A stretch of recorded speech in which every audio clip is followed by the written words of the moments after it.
সবাইকে অনেক অনেক ভালোবাসা জানিয়ে লাইফ অন রিলস থেকে আমি রীতা শর্মা চলে এসেছি তোমাদের সাথে একটা খুব সুন্দর ব্লগ শেয়ার করতে।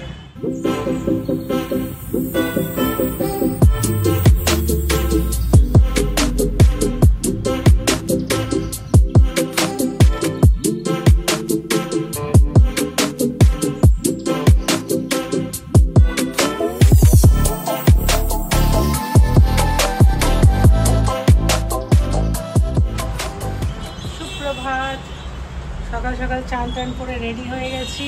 আজকে খুব সুন্দর দুটো স্ন্যাক্স বানাবো, তো সেটা তোমাদের সাথে শেয়ার হবে। তোমার চিকেন কাটলেট, যেটা কলকাতা স্টাইলের, আমরা ডায়মন্ড শেপের ওটা খাই।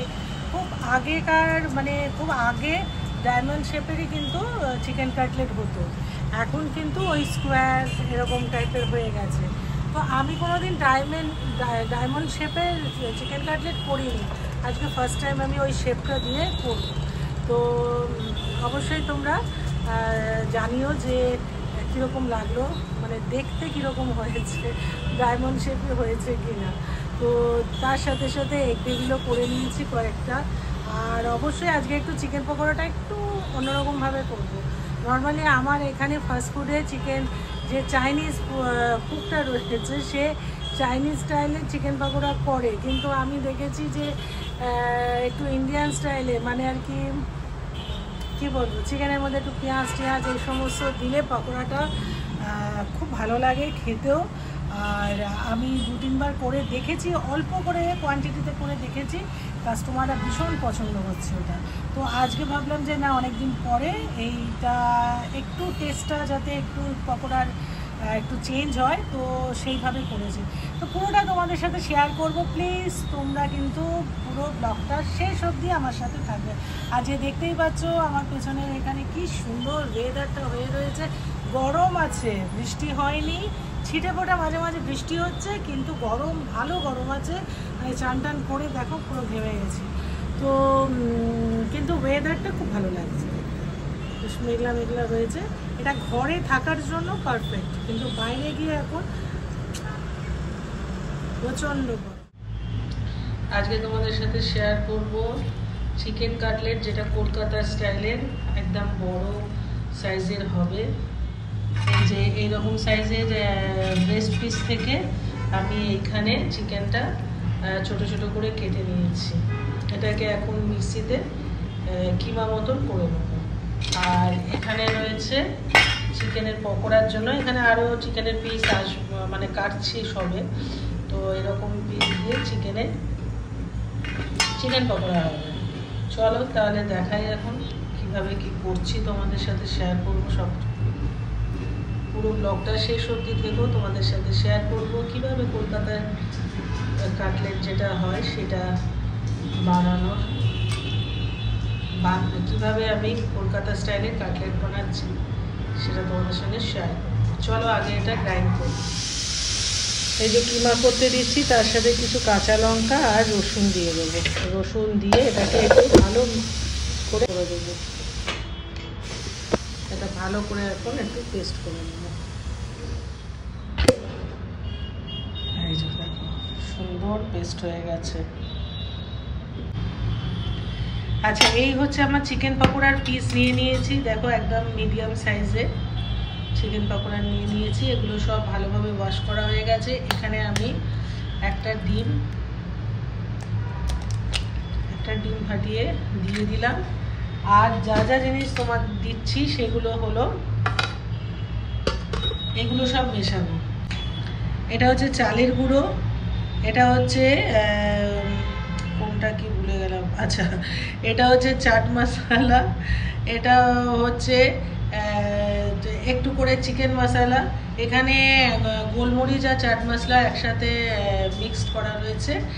আর এটা হচ্ছে অল্প করে শাহি গরম মশলা, এখানে অল্প একটু ময়দা নিয়েছি, বেসন নিয়েছি, এগুলো সব নিয়েছি। যদি প্রয়োজন পড়ে তবে আমি ময়দা আর বেসনটা তারপর অ্যাড করব। আর তার সাথে থাকছে 3খানা পেঁয়াজ, এর সাথে লম্বা করে স্লাইস করে কেটে আমি এই পকোড়ার সাথে মিক্সড করব। তাহলে এখন একটু এটা মিক্সড করতে থাকি, তোমরা দেখতে থাকো। এখানে আমি একটু red chilli, Kashmiri red chilli powder দিয়ে দিয়েছি, আর যা যা তোমাদের দেখিয়েছি। আর যেটা দিতে হবে লবণটা,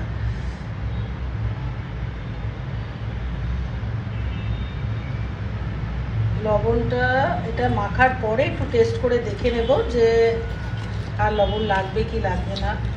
তো সেই বুঝে আর একটু ময়দা অ্যাড করলেও করতে পারি, আর একটু বেসন অ্যাড করলেও, এটা সম্পূর্ণ ডিপেন্ড করছে যে এটা যখন পকোড়াটা সব মশলা দিয়ে আমি মাখছি তখন আমার যদি প্রয়োজন পড়ে তখনই আমি ওটা ইউজ করব, আর একটু করে এক্সট্রা আর একটু নিয়ে আমি ইউজ করব বেসন বা ময়দা। আর চালের গুঁড়ো আমি কিনে আনিনি, এখানে আমি ঘরেই মিক্সিতে করে দিয়েছি।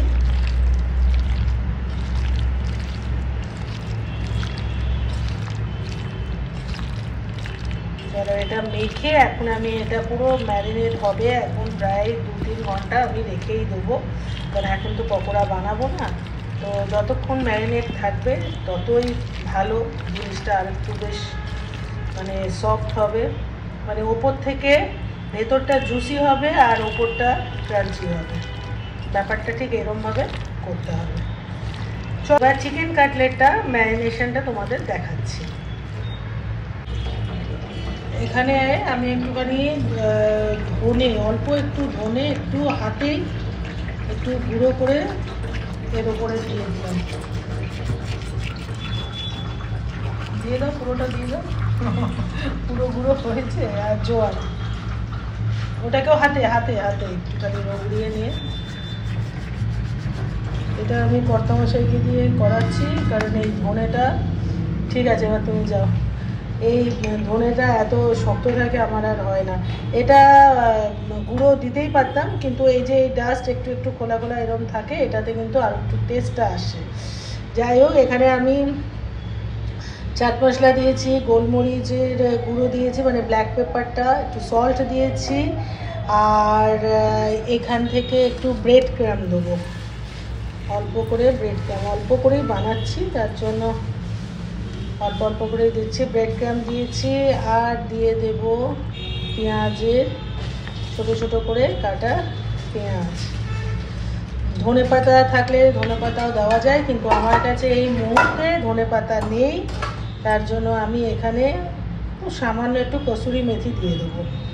আর এখানে দেব সল্ট তো দিয়ে দিয়েছি, এটা ভালো করে এখন মাখবো, আর এগুলো সব কিছু একসাথে সুন্দরভাবে মানে এখনই এটা এই যেটা বেশ সুন্দর করে একটা বেশ মিহি মতন পেস্ট করে বানাতে হবে। আর অবশ্যই এটা ভুলে গেছিলাম, এটা হচ্ছে কাসুন্দি। কাসুন্দি এর মানে চিকেন কিমাটার মধ্যেই আমি এখনই মাখার সময় দিয়ে দেবো, তো খুব সুন্দর একটা ফ্লেভার আসে।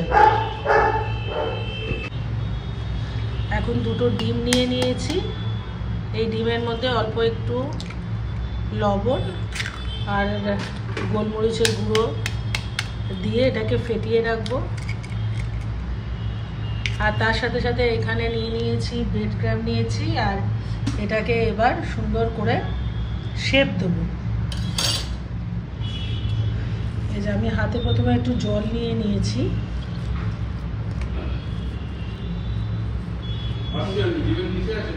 হ্যাঁ হ্যাঁ ঠিক আছে,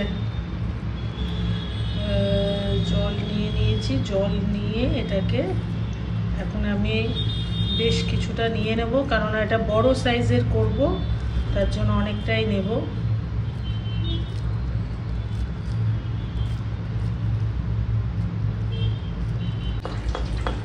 এই যে আমি একটা ডায়মন্ড শেপ দিচ্ছি, কতটা হবে বুঝতে পারছি না।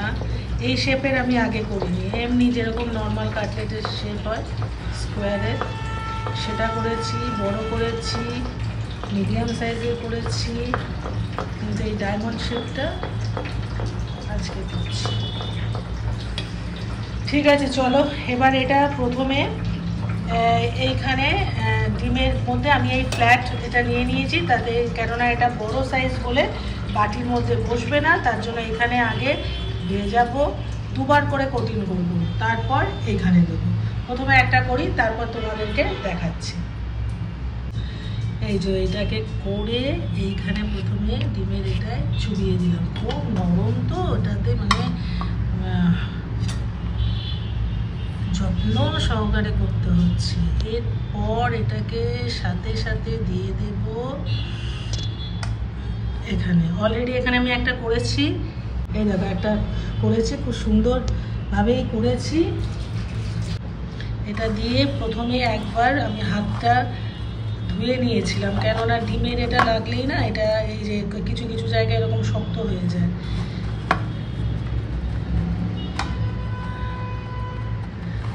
এদিক এদিক দুই দিকে ব্রেড ক্রাম লাগিয়ে এটাকে আবার আমি এই ডিমের মধ্যে, আহা জয়েন্ট খুলে গেছে, এটার মধ্যে রেখে দিলাম। দিয়ে এটাকে আবার এইভাবে ঘুরিয়ে ভালো করে ডিমটা মাখিয়ে নিয়ে এরপর এটাকে আবার আমি ব্রেড ক্রামে দিয়ে দিলাম। এখন ভালোভাবে এটাকে আমি ব্রেড ক্রামে মাখাবো। যে এইটা দিয়ে খুব নরম হয়, ব্রেড ক্রামটা লাগানোর পরে একটু টাইট হয় এটা, তার জন্য খুব যত্ন সহকারে এটাকে করতে হবে। আমার কাছে এই চওড়া এটা নাইফটা রয়েছে বলে আমি এটা দিয়ে একটু সুন্দরভাবে শেপটা দিতে পারছি। আর দেখো এটা থিকনেসটাও দেখেছো কতটা, মানে একদম সলিড পুরো চিকেনের থাকবে। এগুলো তো ভেটকি মাছ দিয়ে করলেও ভীষণ ভালো লাগে, কিন্তু আমাদের এখানে ভেটকি মাছ মানে আমি গুয়াহাটিতে কোনোদিন করিনি, কারণ ভালো ভেটকি এখানে সব সময় পাওয়া যায় না। এখানে আমার তিনটে, এখানে দুটো আর এখানে একটা, এই তিনটে করেছি ডায়মন্ড শেপের চিকেন কাটলেট। আর তার সাথে সাথে একটু বানিয়ে রাখলাম এগ ডেভিল। এই এগ ডেভিলও বানিয়ে রেখে দিলাম। এটা কিন্তু মানে দুটো জিনিসই, মানে কাটলেট, এগ ডেভিল, এগুলো কিন্তু দুবার করে মানে চুবিয়ে তারপরে ব্রেড ক্রামটা লাগাচ্ছি, কারণ দুবার করে করলে তবেই এটা ঠিকঠাক মতন একটু মানে বেশ ভালো ক্রিপসি হয়। তো এখানে মোটামুটি 4 পিসের মতন আমি রেডি করে নিয়েছি, আরগুলো আবার পরে করব। খুব সুন্দর করে একটা শেপ দিয়েছি। এটা লাস্ট 1 সপ্তাহ ধরে করছি, তার জন্য এটা এখন আমার ফটাফট হয়ে যায়। খেয়ে সবার খুব ভালো লেগেছে, সেটা শুনেও আমার খুব ভালো লাগলো। এখন যাই হোক, এটা আমি রেডি করে নিয়েছি। এবার এটা বেশ অনেকক্ষণ, মোটামুটি 1 ঘন্টা তো ফ্রিজের মধ্যে রেখে দেবো। ফ্রিজের মধ্যে রাখলে কি হয়, এটা সুন্দরভাবে এটা বেশ এই যে ব্রেড ক্রামগুলো আছে এটা ধরে যায় এটা, তার ফলে যখন ফ্রাই করব খুব সুন্দরভাবে ফ্রাইটাও হয়। এই হলো আমার 4 পিস এখানে বানিয়েছি, আরও বানাতে হবে, কিন্তু আপাতত এখন এইটা তোমাদের দেখানোর জন্য 4 পিস করে বানিয়ে রেখেছি। কীরকম লাগছে, একেবারে দোকানের মতন হয়েছে কিনা শেপগুলো অবশ্যই কমেন্টে জানিও। তারপর এটা যখন আমি ফ্রাই করব অবশ্যই তোমাদের সঙ্গে শেয়ার করব। এই হলো আমার কাটলেট। এই ডান দিকের কাটলেটটা একটু একটু ফেটে গেছে। এই ডায়মন্ড শেপটা কিন্তু খুব ভালো লাগছে দেখতে, সিরিয়াসলি। যাই হোক, যারা টেস্ট করেছে তারা কিন্তু ভালো হয়েছে বলে দিয়েছে, তার জন্য আমি শুনে খুব খুশি হয়ে গেছি।